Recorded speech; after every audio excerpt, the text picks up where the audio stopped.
Caitlin Clark tries again. This time it's good. 4 straight games watching from the sidelines, 4 contests where the biggest question mark kept growing louder every single minute. Then Coach Lawson made the move everybody had been screaming for. Caitlin Clark finally got that starting nod for Team USA. What came next? Exactly what anyone who'd been paying real attention saw coming from a mile away. Drop your thoughts below. Now that Clark stepped into that starting role and absolutely delivered, you think she's got that spot locked up for Spain and everything after? Let me know what you're thinking. Caitlin Clark tries again. This time it's good. 3 games riding the pine. 3 full contests where fans and analysts kept asking the same question over and over. 3 complete outings watching the league's most prolific scorer, most dynamic playmaker, most efficient player on the entire roster get called up as a reserve. Caitlin Clark finally earned that starting spot against New Zealand and went ahead and proved every single voice that had been demanding this exact decision completely right. Now we have arrived at a special point. Your opponent continues to score points of the game. This player Team USA absolutely destroyed their opponent 101-46, a complete 55-point beatdown. This became the tournament's second most lopsided victory in the entire FIBA Women's World Cup qualifying series, only trailing behind that opening 64-point annihilation of Senegal. Clark dropped 14 points on 6 of 11 shooting, dished out 6 assists, snatched 2 steals, and the team controlled things so completely that this thing was basically over way before the final buzzer. Look, New Zealand isn't exactly world championship material. That's just facts. This wasn't some elite level showdown, but the opponent's talent level was never really the point anyway. What actually mattered was offensive flow, team chemistry, ball movement, and whether what was happening on the court was actually worth watching. Every single one of those boxes got checked emphatically on Sunday. The difference in basketball quality between this performance and those first 2 games against Puerto Rico and Italy, both featuring choppy, disconnected moments, became obvious within the first few possessions. The offense had life and energy, passes were sharp and intentional, shooters were getting clean looks in their sweet spots. The kind of fluid, connected basketball that had been completely missing from those earlier games suddenly appeared and turned everything into what Team USA is supposed to look like when the right people are in the right spots doing what they do best. And Caitlin Clark was running the whole show from the middle of it all.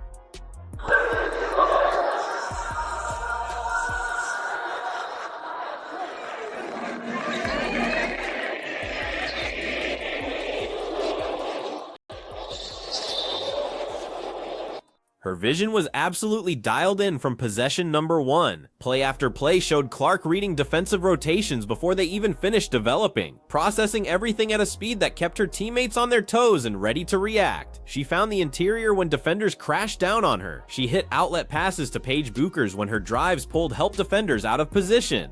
The type of impact that doesn't always show up in the box score but completely changes how a team operates. The 3-point shooting from the entire roster hit almost ridiculous levels during this game. At one point, Team USA had knocked down 13 of 16 attempts from deep. That accuracy is just disrespectful. Against any defense, that percentage means complete perimeter breakdown. Against a New Zealand squad already having trouble matching Team USA's athletic advantages, it showed perfect floor spacing that makes the offense basically impossible to stop when everyone's executing properly. And who was creating a huge chunk of the ball movement that set up those wide open looks? The starting point guard who had just been moved into the first unit for the very first time. Clark controlling things from tip-off, pushing pace, reading coverage before it could get set, and finding shooters before help could rotate over. That 13 of 16 3-point explosion wasn't some lucky accident. The deep-range bomb Clark herself launched in that opening quarter did what elite shooting is meant to accomplish beyond just putting points on the board directly. It creates defensive panic. It forces opponents to respect shooting range that most players simply can't match. And when defenders start worrying, they make mistakes, they overcommit, they leave other assignments trying to neutralize the one player demanding that kind of attention. Her obvious frustration when the referee's whistle went the wrong way after that 3-pointer. When she picked up her 3rd foul and clearly thought the call should have gone her direction instead. That was one of those small moments that says everything about her competitive fire. She was completely locked in, completely invested. Every possession meant something to her. That's not how someone looks when they're just going through the motions or taking it easy because the competition isn't serious enough. That's a competitor operating at maximum intensity no matter what the scoreboard says. The efficiency numbers throughout this tournament need to be said out loud because they're building a case that should be impossible to ignore at this point. Through 4 games, Caitlin Clark leads Team USA in 3 categories at the same time. She scored 51 points, handed out 25 assists, and posted a plus 104 efficiency rating. She's the top scorer, the main facilitator, and the player whose presence on the floor has created the biggest positive impact for the team in the entire competition. She's done all of this while coming off the bench for the first 3 games while playing in lineups that were being adjusted and experimented with around her, instead of built from her foundation. The numbers that exist despite these constraints are the stats that should have ended the starting lineup discussion before it ever became a debate. And now that she's finally gotten the starting role and the team delivered a 55-point demolition, the evidence becomes even harder to argue against. Team USA's own social media team knew exactly how to frame the importance. USA Basketball posted several photos from the New Zealand game on Instagram. They shared video of her first quarter deep ball. They wrote that CC came to play in her first start for the squad. That caption needed zero extra context to get the message across. The people running those accounts understood this moment mattered, not just for the single game result, but for the bigger story that had been building through 4 games of questions about the weight. Angel Reese's work in this game deserves mention too because her rebounding was genuinely impactful. She kept consistent presence on the boards throughout, and that's exactly her value to the team. Rebounding, interior toughness, and finishing scoring opportunities when the ball finds her in good spots. When she's doing that instead of trying to be something outside her strengths, the team gets better. The problematic moments from the Puerto Rico game, the possessions where she was bringing the ball up court going around Clark, the times when the point guard had to literally wave and ask for the basketball. Those situations weren't part of the New Zealand story. The narrative was a team looking more connected and more focused than they had in the previous 2 showings.